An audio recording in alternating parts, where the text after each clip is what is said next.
My name is Mary Collins. I'm in my late 30s, and for most of my life, I've been someone people describe as easy to overlook. Not because I lack presence, but because I never demanded it. I've spent years in supportive roles, both professionally and within my family. The kind of roles where things run smoothly because you're there, but no one quite notices how much effort that takes. People often assume I'm agreeable, that I don't mind, that I'm flexible, resilient, unaffected. They think my calm means I don't feel things deeply, or that I don't register what's being said when comments are delivered with a smile. I've learned that when you don't interrupt, people assume you're not keeping score. This story isn't about a dramatic turning point or a sudden act of defiance. It's about a long silence, and the moment that silence stopped being something I endured and became something I chose to end. They told me I'd be alone forever at my brother's engagement party. Then I refused to stay silent. It sounds sharp, maybe even confrontational. But what actually happened was much quieter than that. There was no shouting, no public humiliation, no desire to hurt anyone back. What happened instead was a shift in understanding. For years, I was cast in a familiar role: the dependable sister, the emotionally steady one, the person who could take a joke. I was the one expected to be happy for everyone else, even when the celebration came with subtle reminders of what I supposedly lacked. And I accepted that role for a long time, because it seemed easier than questioning it. This story follows the emotional journey of realizing that being underestimated doesn't mean you are powerless.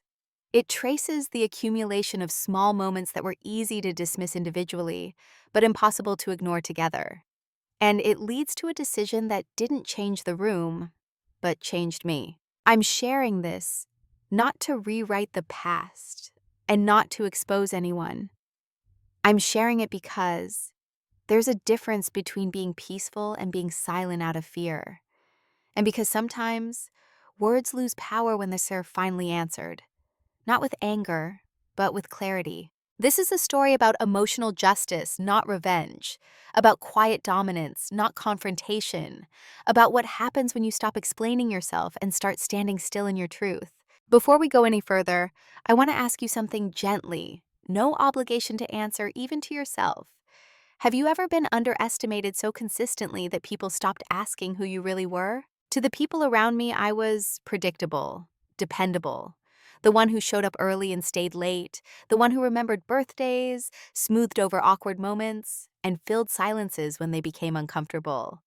I wasn't the center of attention, and no one expected me to be. In many ways, that was the comfort of my role. In my family, I was the strong one. Not strong in a heroic sense, strong in the way furniture is strong, reliable, quiet, expected to carry weight without complaint. My brother was the bright star, the one whose milestones were celebrated loudly and publicly. I was the supporting structure, necessary but rarely acknowledged. At gatherings, people spoke around me more than to me. Conversations flowed past as if I were part of the furniture, present, useful, not essential to engage. If I offered an opinion, it was often met with polite nods and quick subject changes, not hostility, just disinterested, the kind that's harder to challenge because it wears the mask of normalcy. Professionally, it was similar. I was trusted with responsibility, but rarely with credit. I handled logistics, solved problems before they escalated, and absorbed stress so others didn't have to. People relied on me precisely because I didn't ask to be seen. My calm made their lives easier. My invisibility made their confidence louder. I told myself I preferred it this way, that I valued peace over recognition, that being underestimated protected me from pressure. And sometimes that was true. But over time, I realized something else was happening beneath the surface. When people underestimate you long enough, they stop imagining you could change. They speak freely in front of you. They make assumptions about your future. They joke about your present. And because you don't interrupt, they believe their version of you is accurate. In my family, I was the only sister, the one whose life was treated as a waiting room. People spoke about my time as if it were empty space, something to be filled eventually, if I were lucky. Comments were framed as concern, advice, or humor. You'll find someone someday. You're just too picky. At least you're independent. Each sentence delivered lightly, none intended to wound. But intention doesn't erase impact. What hurt wasn't any single remark. It was the pattern, the quiet agreement among others about who I was allowed to be. No one asked if I was content. No one asked what I wanted. They assumed absence of evidence was evidence of absence of desire, of depth, of ambition. And I let them. Not because I agreed, but because correcting them felt exhausting. Because pushing back would have disrupted the calm that everyone relied on me to maintain. So I learned to smile, to redirect, to make myself smaller without disappearing entirely. I became very good at being agreeable without being honest. Looking back, I can see how skillfully I disappeared in plain sight. I was present at every major moment, birthdays, holidays, engagements, yet somehow absent from the narrative. My role was fixed, the dependable sister, the safe one, the one who wouldn't cause discomfort by wanting more. And I didn't challenge that image, not at first. Because when you've been cast in a role for long enough, you start performing it automatically, even when no one is watching. I thought silence was maturity. I thought restraint was dignity. I thought that if something truly mattered, it would eventually be noticed without my having to name it. That belief kept me quiet longer than it should have. But silence doesn't always signal peace. Sometimes it signals resignation. And that was who I was to them then. The woman who would always understand, always adapt, always be fine. The one whose life was discussed, not witnessed. The one whose presence was expected, but whose voice was optional. That version of me felt familiar to everyone else. It just didn't feel true anymore. The first moment I remember clearly didn't feel dramatic at the time. That's the strange thing about it. If you had asked me that day whether anything was wrong, I would have said no without hesitation.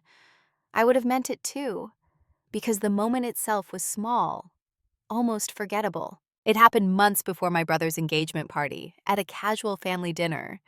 Nothing formal, just takeout containers on the table, people talking over one another, the familiar rhythm of voices I'd known my entire life. I was listening more than speaking as usual. When someone asked my brother about his relationship, there was warmth in the room when he talked about his girlfriend's plans, jokes, and shared memories. People leaned in. They were invested. At some point, someone turned to me and smiled, almost kindly, and said something like, "Well, Mary doesn't need that kind of complication. She's happy on her own." It wasn't said with cruelty. That's important. It was said as a statement of fact, as if my inner life had already been reviewed and summarized, a neat conclusion delivered on my behalf. A few people nodded. Someone laughed softly. The conversation moved on. I smiled too. I didn't correct them. I didn't say yes or no. I let the moment pass like a car you decide not to chase because you assume another one will come along. But something about it stayed with me. Not the words themselves, but the ease with which they were accepted. No one asked if that was true. No one checked my expression for confirmation. It wasn't a question, it was a definition. And definitions, once spoken aloud, have a way of settling into the air like dust. That night, lying in bed, I replayed the moment. Not angrily, curiously. I asked myself why it had bothered me. After all, I was capable on my own. I did value independence. There was nothing insulting on the surface. And yet, the comment had erased something important. It had turned my choices into a consolation prize. It framed my life as something that had happened to me, not something I was actively shaping. I realized then that people weren't just underestimating me, they were narrating me. That was the first small cut. The realization that my silence wasn't being read as depth or discretion. It was being read as confirmation. Each time I didn't correct an assumption, it hardened into truth for someone else. What made it sharper was how invisible it was to everyone but me. No one else remembered the comment. No one else felt its weight. If I had brought it up, I would have sounded sensitive, defensive, dramatic. So I said nothing. I told myself I was overthinking, that this was the cost of being private in a world that rewards performance. I rationalized my quiet the way I always had, by calling it maturity. But a thought had lodged itself in my mind, and it didn't leave. If this is who they think I am when I say nothing, who do they think I'm not? From that moment on, I began to notice things I'd previously let slide. Comments framed as reassurance that subtly lowered expectations. Compliments that praised my adaptability rather than my agency. The way people spoke about my future was as if it were a gentle, unknown, empty, but peaceful. None of it was aggressive. That was the problem. It was all reasonable enough to excuse, easy enough to ignore. But together, it formed a quiet message. You don't require consideration. I didn't confront anyone. I didn't correct the record. Outwardly, nothing changed.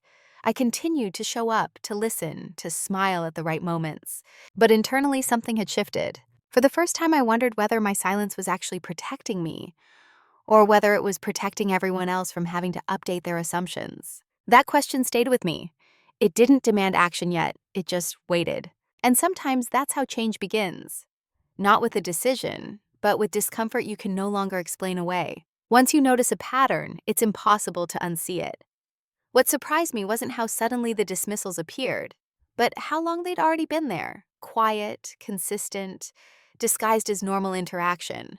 After that dinner, I started catching moments in real time, not with anger, but with a strange clarity, like adjusting the focus on a lens I'd been looking through my whole life. At work, it showed up in meetings where decisions were made before I arrived, even though I was responsible for implementing them. People would say, "We figured you'd be fine with this," as if my consent were automatic. If I raised a concern, it was met with reassurance rather than discussion. "Don't worry, Mary, you always make it work." Always. That word followed me everywhere. In my family, the language was softer, but no less defining. Plans were made around my availability, not my preferences. I was expected to be flexible because I didn't have complications.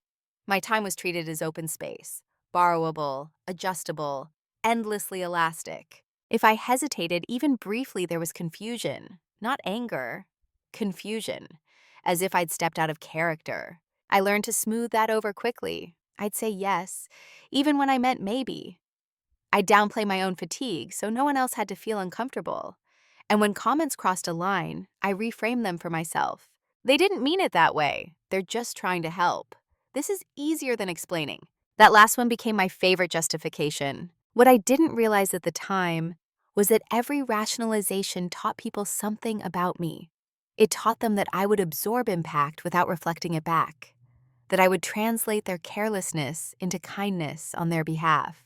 And once people learn that about you, they stop being careful. The jokes became more pointed, still polite, still laughable, but now they landed with a familiar certainty.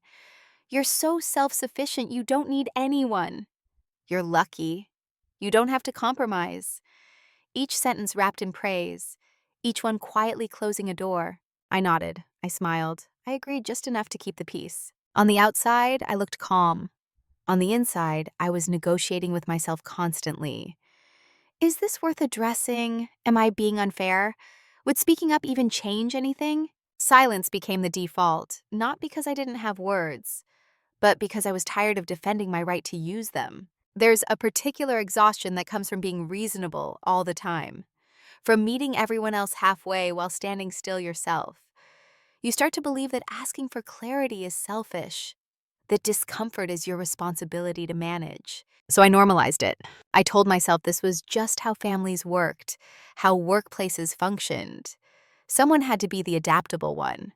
Someone had to be low friction. And since I was good at it, it might as well be me. But normalization has a cost. It blurs the line between patience and erasure, between kindness and compliance. The more I accepted the role, the more fixed it became. People stopped checking in altogether. They didn't ask what I thought, they assumed.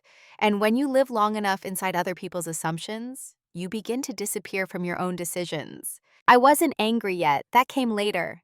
At this stage, I was mostly tired of translating myself into something easier for others to digest, tired of being praised for traits that kept me small.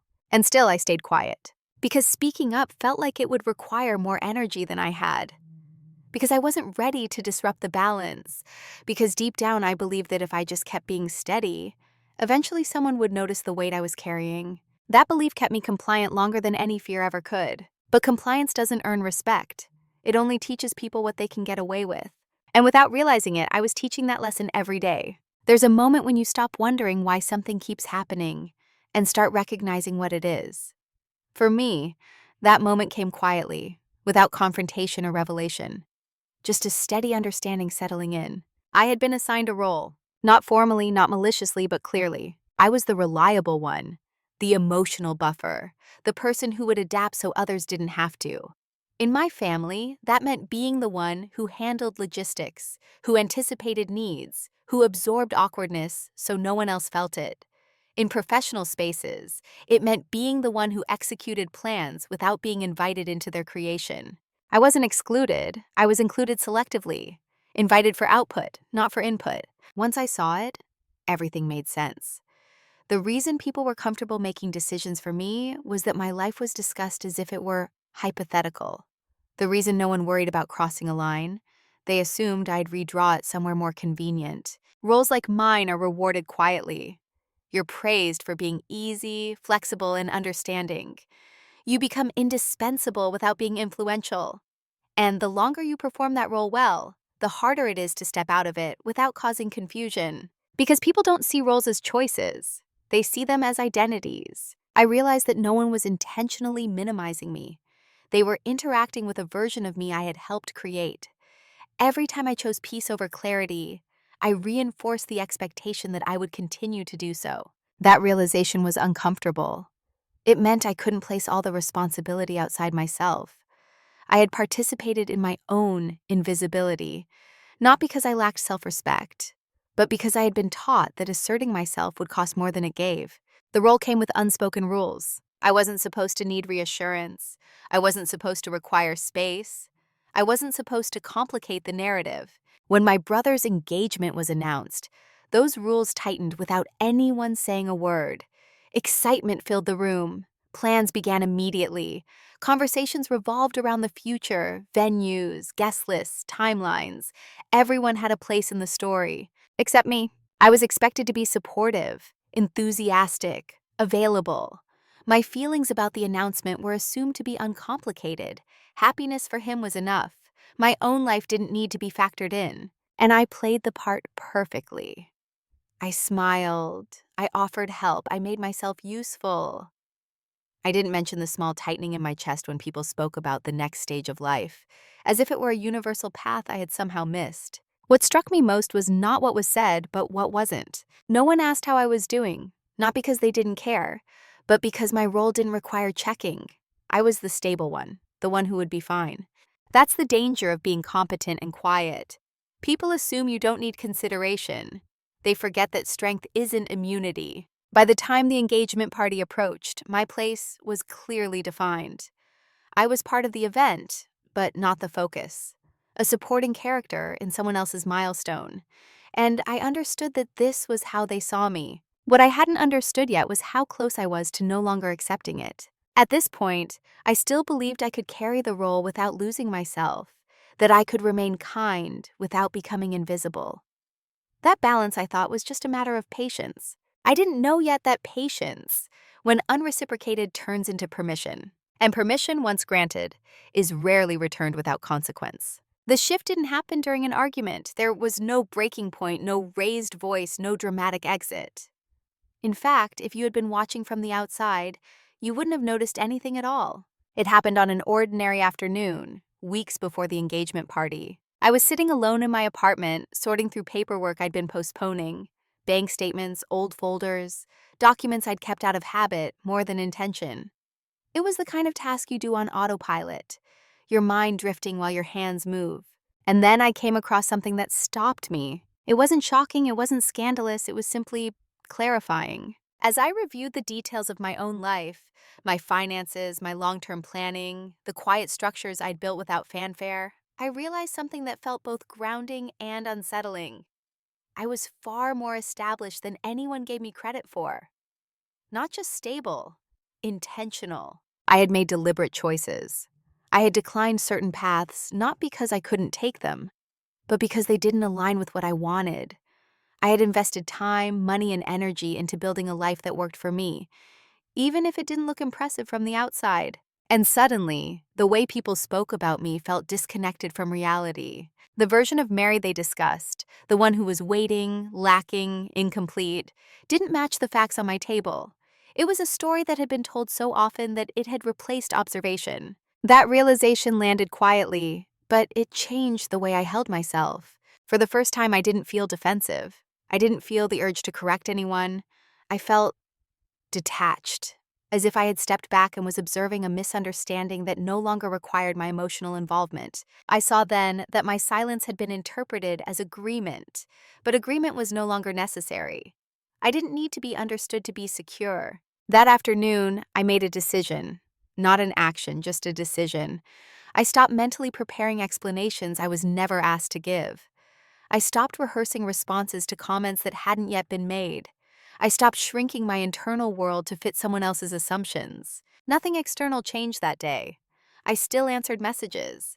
I still showed up when expected. I still played my role. But internally, something had reoriented. Silence was no longer something happening to me. It became something I was choosing, with intention. I began to notice how much energy I had been spending managing other people's comfort. How often I adjusted my tone, my timing, my honesty to avoid disruption. That energy, once reclaimed, felt powerful in its simplicity. I didn't confront anyone because I didn't need to. I wasn't angry. I was clear. The shift wasn't about deciding to speak louder. It was about deciding to listen to myself. From that point on, every interaction felt slightly different. Not because others changed, but because I had. Their words still arrived, but they didn't land the same way. I no longer absorbed them as truth. I registered them as information. And information, once detached from emotion, becomes leverage. I didn't know yet how or when that leverage would matter. I only knew that something irreversible had begun. A line had been drawn, not in conversation, but in consciousness. The engagement party was still ahead of me. The comments, the expectations, the familiar patterns. I could see them forming already. But now I was watching from a different place, and that made all the difference. Once the internal shift had happened, silence changed its texture. It was no longer heavy or defensive. It became light, deliberate, almost strategic. I still didn't explain myself. I still didn't correct assumptions in real time. But now I wasn't doing it because I felt obligated or afraid of disrupting harmony. I was doing it because I was observing. There's a difference between being quiet because you feel small and being quiet because you're gathering information. I had crossed that line without announcing it. In conversations, I listened more carefully than ever. Not just to what people said, but to what they assumed. I noticed how often my preferences were filled in for me, how confidently people spoke about my future without inviting me into the discussion, and how comfortable they were doing so in my presence. What surprised me was how little resistance there was when I withdrew my emotional labor. I stopped smoothing transitions. I stopped filling silences. I answered questions directly, without softening or elaboration. Not coldly, just clearly. And because I didn't make a show of it, no one challenged the change. They simply adjusted around it, assuming I was tired or distracted. That assumption worked in my favor. People often mistake calm restraint for passivity. They assume that if you're not reacting, you're not registering. That misconception gave me space to see how deeply the role had been ingrained, not just in others, but in the systems I moved through. I began to notice patterns. Who benefited from my flexibility? Who relied on my availability? I felt unsettled when I didn't immediately accommodate. None of it required confrontation. It required attention. And attention, I learned, is a form of power. At work, I quietly documented processes I had been managing alone. I clarified boundaries without announcing them. If something wasn't my responsibility, I didn't rush to claim it. I let small gaps appear, not enough to cause chaos, just enough to reveal dependency. At home, I stopped preemptively explaining my schedule. I declined invitations without apology, not dramatically, just plainly. And when asked why, I answered honestly, without cushioning. I already have plans. No further justification. People noticed, but they didn't push, not yet. Silence, when chosen, has a way of unsettling those who are used to your predictability. They can't tell if something is wrong because you haven't signaled distress. They just sense that something has shifted, and that makes them uneasy. The engagement party loomed closer. Family group chats filled with logistics and expectations. My role was implied, never discussed. Help would be needed. Flexibility would be assumed. And for the first time, I didn't rush to volunteer. Not because I wanted to make a point, but because I wanted to see what would happen if I didn't. What happened was instructive. Others stepped in. Not seamlessly, not gracefully, but they did. The world didn't collapse without my invisible support, and that realization was sobering. I saw then that much of what I had been carrying wasn't essential. It was just convenient for everyone else. That knowledge didn't make me bitter. It made me precise. Silence had become my filter. I spoke when it mattered. I withheld when it didn't. And every choice was intentional. They still thought they knew me. They still believed I would adapt, that I would understand, that I would be fine. They didn't realize that silence, once reclaimed, isn't emptiness. It's positioning. While everything looked the same on the surface, a different kind of work had begun underneath. Quiet, methodical, unremarkable to anyone who wasn't paying attention. And no one was paying attention. That was the advantage. People who believe that they understand you stop observing you closely. They think the story is finished. They assume no new information is coming. That assumption gave me freedom. I began preparing, not for confrontation, but for independence of outcome. I reviewed my finances carefully. Not because anything was wrong, but because clarity is a form of stability. I consolidated accounts, updated records, and made sure every decision I had made over the years was properly documented and accessible. It wasn't dramatic, it was responsible. And it reminded me how much of my life I had already built without approval. I organized paperwork that had been scattered across drawers and folders. Insurance, beneficiaries, contingencies, things people often delay because they assume there will be time later. I didn't feel urgency. I felt readiness. At work, I did something similar. I mapped out the systems I had been holding together quietly for years.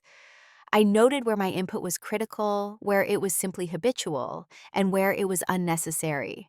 I didn't announce any of this. I just learned. Knowledge accumulates power not by being shared, but by being held correctly. I also paid attention to language. Who framed my availability as a given? Who spoke for me rather than to me? I grew uncomfortable when I didn't immediately respond. These weren't grievances. They were data points. I noticed how often people confused kindness with compliance, how they filled my silence with their own narratives, and how rarely anyone checked whether those narratives were still accurate. The closer the engagement party came, the more clearly I could see the shape of the moment ahead.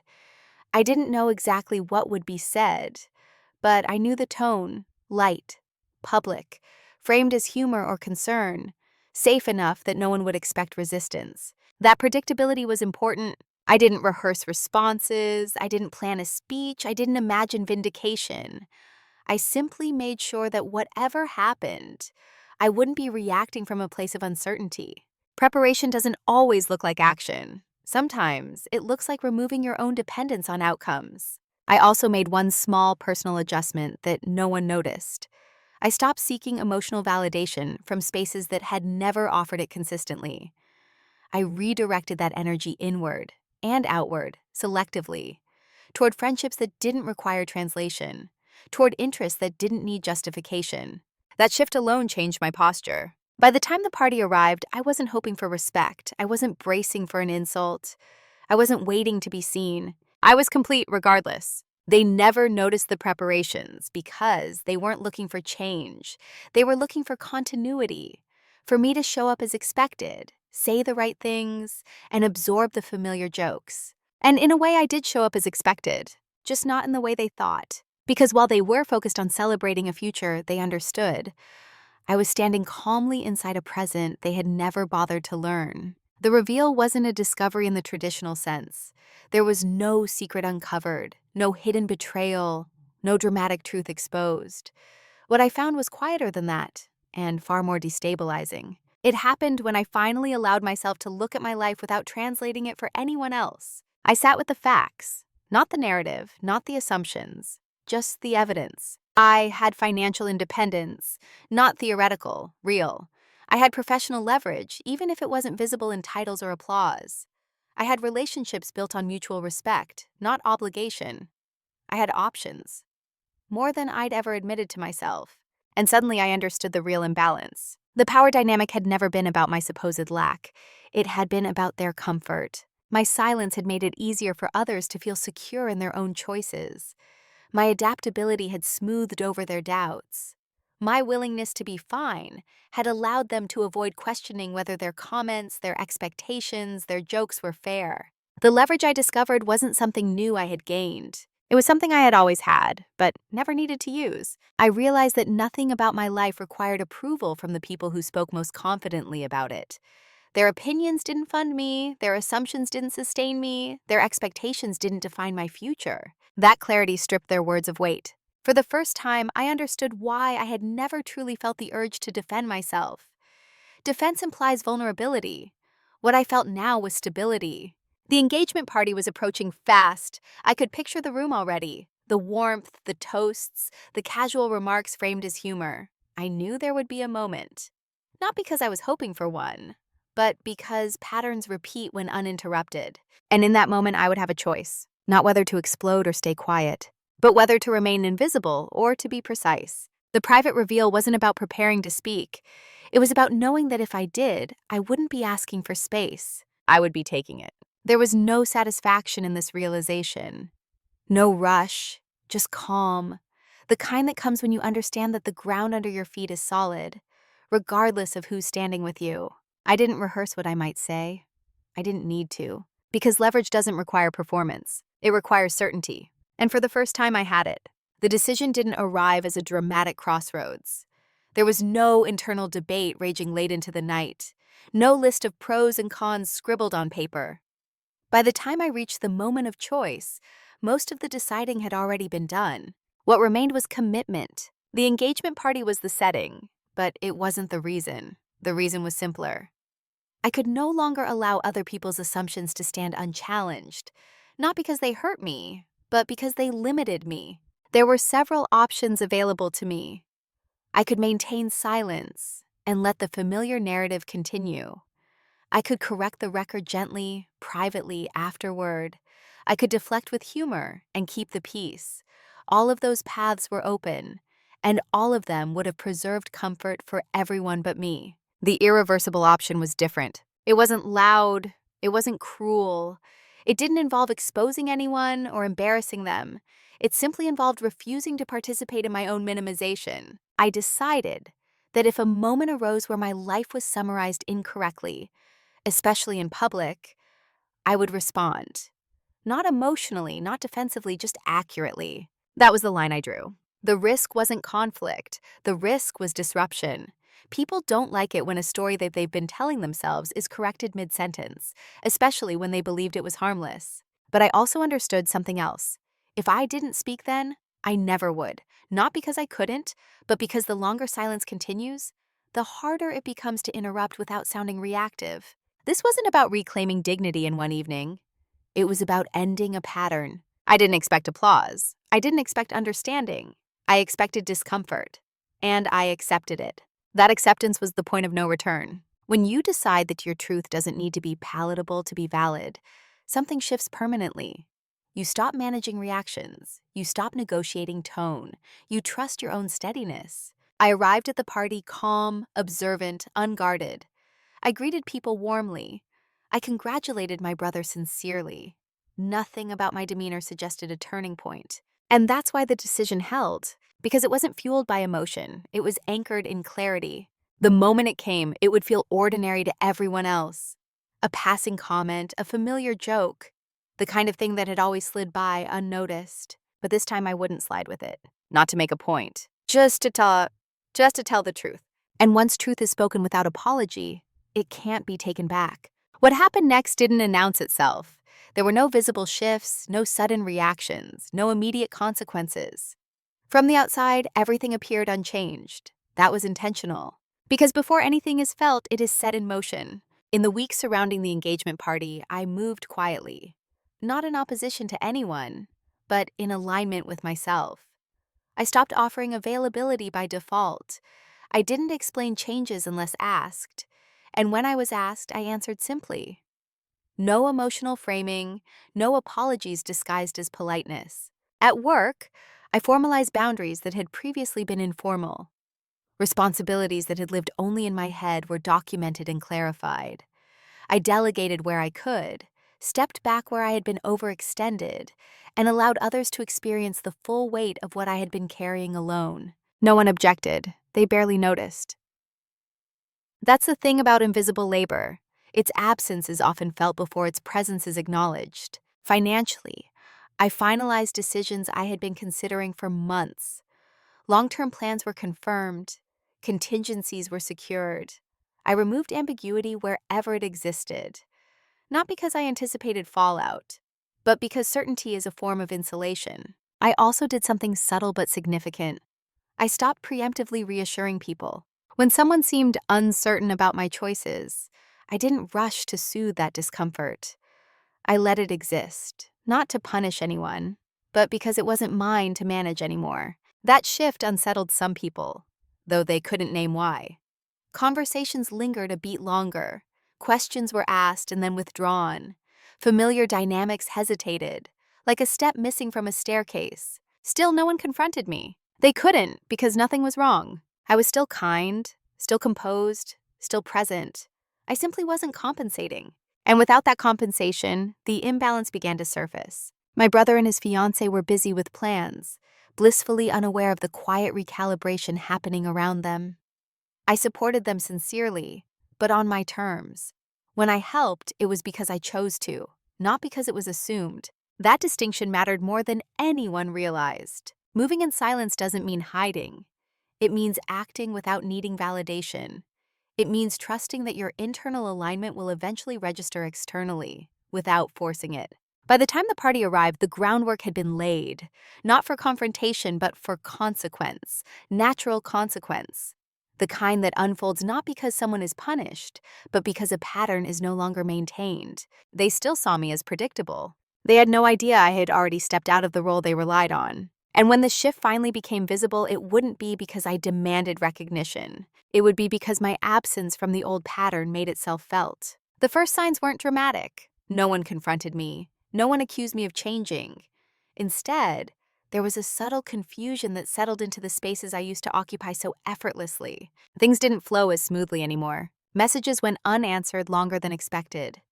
Not because I ignored them, but because I didn't anticipate them. Tasks that had once been handled quietly now required discussion. Decisions stalled where they once moved forward, without friction.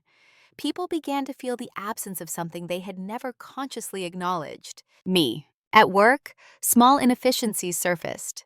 Nothing catastrophic, just enough to be noticed. Someone asked where a process document was. Another asked who usually handled a coordination step. For years, those answers had been assumed. Now, they had to be asked out loud. The tone wasn't accusatory, it was unsettled. At home, it was similar. Family conversations paused more often. Plans were revisited.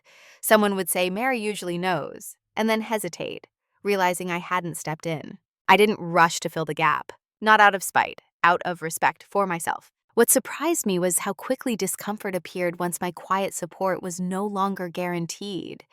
People weren't angry. They were disoriented.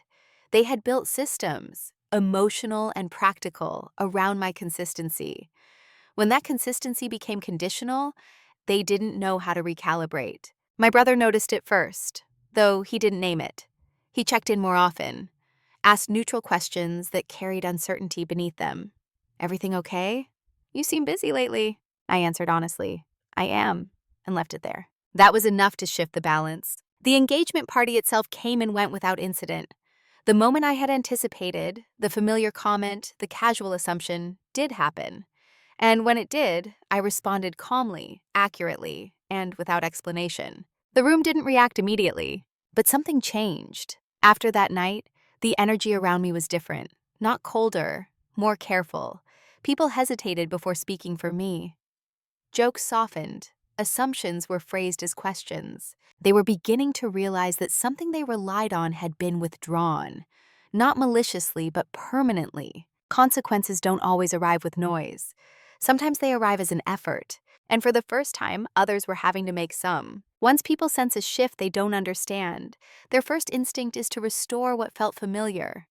Not by addressing the cause, but by recreating the conditions they benefited from. That's when the panic began, quietly. It showed up as sudden warmth, invitations phrased with extra care, compliments that felt a little delayed, a little rehearsed. People began checking in not because they had a new understanding, but because they were uncomfortable with uncertainty. They wanted the old equilibrium back. What they didn't realize was that the equilibrium had depended on my unspoken consent, and that consent had been withdrawn long before they noticed. My brother tried, in his own way. He invited me to coffee, spoke gently, and circled around the topic without touching it. He told me how much he appreciated me, how he always admired my strength, how I'd always been fine on my own. The words were familiar. Once they would have landed as reassurance. Now they sounded like evidence. I didn't argue. I didn't correct him. I simply said, "I know," and let the silence do the work. That silence unsettled him more than any confrontation could have. Others attempted different approaches: humor, nostalgia, subtle guilt, reminders of how things used to be. None of it was malicious, but all of it was backward-looking. An attempt to negotiate with a version of me that no longer existed. What they wanted was reassurance that nothing had really changed. But something had. The shift wasn't behavioral, it was structural. I had stopped occupying a role that made their lives easier at my expense. And roles, once abandoned, can't be reclaimed on someone else's terms. They were too late to fix it because there was nothing to fix. Nothing was broken. The discomfort they felt wasn't damage, it was an adjustment. And adjustment requires effort, awareness, sometimes humility, things that can't be rushed or requested retroactively. I could see the realization forming slowly, unevenly, that my silence had not been accidental, that my boundaries were not a phase, that the version of me they had relied on was no longer available by default. Some people adapted, others didn't, but none of them could undo the moment I had chosen myself without explanation. That's the part no one tells you. When you stop negotiating your worth, people don't lose you. They lose access. And once access changes, there's no way back to innocence. Only forward. The confrontation, when it finally happened, didn't look like one. There was no raised voice, no list of grievances, no emotional release. It took place on a quiet afternoon, weeks after the engagement party, when the initial confusion had settled into something more focused. My brother asked if we could talk. We sat across from each other at a small table, the kind of setting where nothing dramatic ever happens. He looked uncomfortable, not defensive. That mattered. It told me this wasn't about blame. It was about recalibration. He started carefully. He said he felt like he had lost his footing with me, that I seemed further away, that he didn't know if he had done something wrong. I listened without interrupting. Not because I was withholding, but because I didn't need to rush the moment. When he finished, I said something simple. I didn't go anywhere. That stopped him. I explained calmly that I had spent years being easy to interpret because it made things smoother for everyone else. I didn't correct assumptions because it seemed unnecessary at the time. And that at some point, I realized those assumptions were being treated as facts. I didn't accuse. I didn't list examples. I didn't raise my voice. I said, I just stopped agreeing silently. There was a long pause, not an uncomfortable one, an honest one. He nodded slowly, not in full understanding, but in recognition. He admitted he had never questioned the narrative around me because it was convenient. Not malicious, just convenient. That was enough. I didn't ask for an apology. I didn't demand change. I didn't need promises. I had already changed the only part I could control. The conversation ended quietly. No resolution, no dramatic closure. Just a shared awareness that something fundamental had shifted, and that it couldn't be unshifted. Confrontation doesn't always require force. Sometimes it only requires refusing to carry what was never yours to begin with. I'm not a different person now. That's the part people often misunderstand. I didn't become colder, harder, or less kind. I didn't trade empathy for distance. What changed wasn't my nature, it was my position. I no longer live slightly angled toward other people's expectations. Who I am now is someone who stands squarely in her own life. I still listen. I still care. I still show up when it matters. But I don't overextend to prove my value. And I don't soften my truth to make it easier to accept. I've learned that clarity is not cruelty, and restraint is not weakness.